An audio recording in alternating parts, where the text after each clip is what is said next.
pejabat daerah terjaring operasi tangkap tangan Komisi Pemberantasan. Resmi ditetapkan sebagai tersangka pelaku pungutan liar langsung dalam praktek pungli pembuatan KTP elektronik.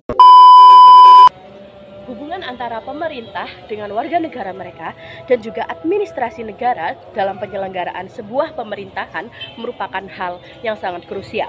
Maka dari itu, ini merupakan hal yang penting untuk kita mempelajari hukum administrasi negara agar kita dapat mengetahui dasar hukum apa saja yang harus diimplementasikan dalam menyelenggarakan suatu negara. Tujuan kami membuat video ini bukan semata-mata memenuhi kewajiban kami untuk ujian akhir semester mata kuliah Internet of Things, namun juga memberitahu masyarakat, mengedukasi masyarakat mengenai bagaimana administrasi negara seharusnya berjalan agar masyarakat mampu melakukan pengawasan terhadap berjalannya sebuah administrasi negara. Pada kesempatan kali ini, kami, kelompok 5 kelas H, akan menyampaikan pengertian dan ruang lingkup mengenai hukum administrasi negara. Perkenalkan, nama saya Guido Johannes Berkmans, NIM 11000130463. Halo, saya John Mithu dengan NIM 110001221304777. Perkenalkan, nama saya Aksila Uviani dengan NIM 110001221408182. Perkenalkan, nama saya Natania Shalina Putri dengan NIM 110001221401997. Hukum administrasi negara adalah sebuah cabang dari ilmu hukum yang mempelajari mengenai tindakan-tindakan dalam menyelenggarakan sebuah negara. Hukum ini juga dikenal sebagai hukum tata usaha negara atau hukum pemerintahan. Istilah hukum administrasi negara adalah terjemahan dari administrative recht yang berarti hukum pemerintahan.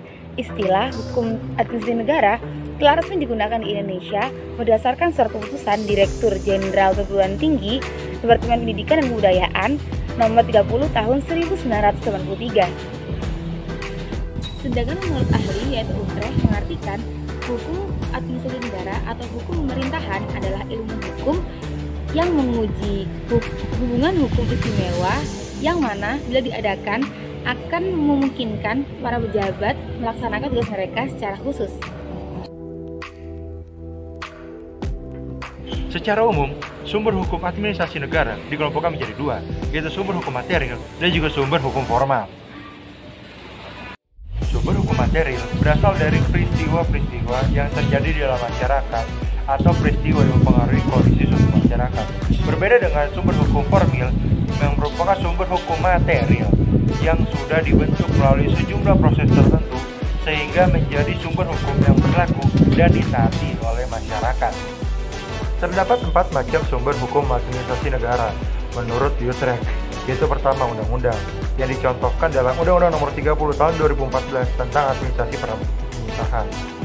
Lalu ada jurisprudensi yang dengan contoh jurisprudensi dengan nomor katalog 1/Jur/Tun/2018 mengenai tata usaha negara dengan klasifikasi pembatalan sertifikat dan perlindungan hukum. Lalu ada pendapat para ahli hukum administrasi negara, yaitu menurut Lockman, hukum administrasi negara memiliki arti hukum yang menguji hubungan hukum istimewa yang diadakan dan yang memungkinkan para pejabat administrasi negara melakukan tugas istimewa mereka. Lalu ada juga praktek administrasi negara.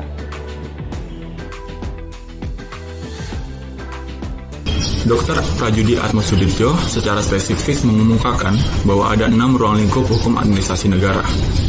Yang pertama, hukum mengenai prinsip-prinsip umum atau dasar-dasar dari administrasi negara. Yang kedua, hukum tentang organisasi negara. Yang ketiga, hukum tentang aktivitas-aktivitas administrasi negara, terutama yang bersifat yuridis. Lalu yang keempat, hukum tentang sarana dan prasarana administrasi negara, terutama di bidang kepegawaian dan juga keuangan negara. Lalu yang kelima, hukum tentang administrasi pemerintahan daerah dan juga wilayah.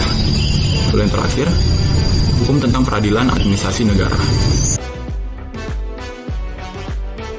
Terdapat beberapa kebijakan yang diatur oleh hukum administrasi negara. Yang pertama adalah Res Hermansen yang merupakan kewenangan administrasi negara untuk mengambil sebuah tindakan dengan tujuan menyelesaikan suatu masalah penting dan mendesak yang datang secara tiba-tiba namun peraturannya belum ada atau belum terletak di hukum positif. Kedua adalah détournement de pouvoir, di mana ini merupakan penyalahgunaan wewenang oleh administrasi negara yang telah diberikan kewenangan tertentu. Détournement de pouvoir berarti penyalahgunaan phrase Hermansen yang telah diberikan atau dimiliki oleh administrasi negara tertentu. Terdapat beberapa subjek dari hukum administrasi negara itu sendiri. Yang pertama adalah negara, aktor yang berhak melindungi, mengurus, dan mengatur organisasinya untuk mencapai tujuan yang mereka telah tetapkan.